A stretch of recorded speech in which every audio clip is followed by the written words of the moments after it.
रूस ने यूक्रेन के खिलाफ जंग छेड़ दिए। रूसी राष्ट्रपति व्लादिमीर पुतिन ने यूक्रेन के खिलाफ सैन्य कार्रवाई के आदेश के बाद यूक्रेन विद्रोहियों के कब्जे वाले इलाके और राजधानी कीव में बम धमाकों की खबर है। हर बीतते पल के साथ दोनों देशों के बीच तनाव बढ़ता जा रहा है। युद्ध की अपडेट्स लगातार आ रही है, लेकिन आइए हम इस कॉन्फ्लिक्ट के कारण को जानते हैं। इस जंग के पीछे की कहानी पर नजर घुमाते हैं।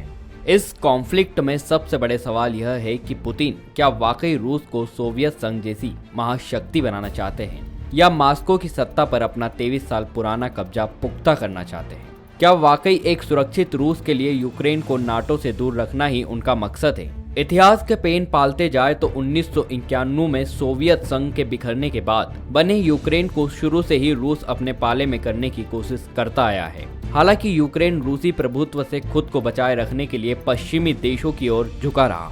दिसंबर 2021 में यूक्रेन ने अमेरिकी दबदबे वाले दुनिया के सबसे ताकतवर सैन्य गठबंधन नाटो यानी नॉर्थ अटलांटिक ट्रेटी ऑर्गेनाइजेशन से जुड़ने की इच्छा जाहिर की थी। यूक्रेन की ये कोशिश रूस को नागवार गुजरी और उसने यूक्रेन को रोकने के लिए उसकी सीमा पर लाखों की फौज तैनात कर दी। दरअसल यूक्रेन की रूस के साथ 2200 किलोमीटर से ज्यादा लंबी सीमा है। रूस का मानना है कि अगर यूक्रेन नाटो से जुड़ता है तो नाटो सेनाएं यूक्रेन के बहाने रूसी सीमा तक पहुंच जाएगी। ऐसे में रूस की राजधानी मास्को की पश्चिमी देशों से दूरी केवल 640 किलोमीटर रह जाएगी। अभी यह दूरी करीब 1600 किलोमीटर है। उधर अमेरिका भी अपनी हरकत से बाज नहीं आ रहा है।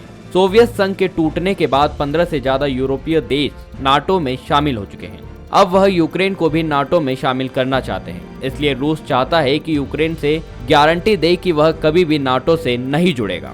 आइए जानते हैं कि इस कॉन्फ्लिक्ट से रूसी राष्ट्रपति व्लादिमीर पुतिन क्या चाहते हैं। रूस का राष्ट्रपति बनने के बाद ही पुतिन कई बार यह कह चुके हैं कि सोवियत संघ का विघटन ऐतिहासिक भूल थी। पुतिन रूस के सोवियत संघ वाले दिन लौटाना चाहते हैं। 1991 में रूसी प्रभुत्व वाले सोवियत संघ के विघटन से 15 नए देश बने थे, जिनमें से एक यूक्रेन भी था। पुतिन रूस का विस्तार करके उसका पुराना प्रभुत्व कायम करना चाहते हैं। पुतिन की इस महत्वाकांक्षी योजना के लिए यूक्रेन सबसे महत्वपूर्ण है। 2015 में अपने एक भाषण में पुतिन ने यूक्रेन को रूस का मुकुट कहा था। आइए जानते हैं सोवियत संघ यूएसएसआर क्या था और इसके बिखरने की कहानी क्या है।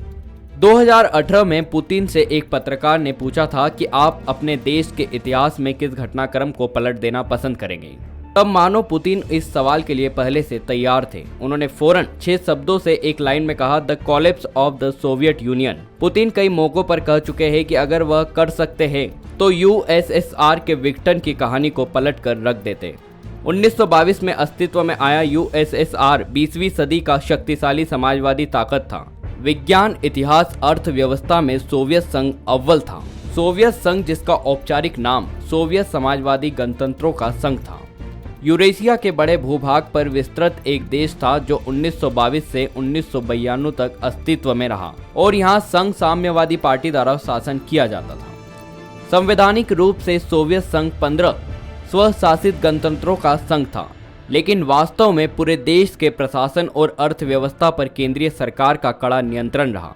लेकिन 25 दिसंबर 1991 को क्रिसमस की रात इस महाशक्ति का पतन हो गया। ये एक औसत रूसी के लिए बेहद ही भावुक क्षण था।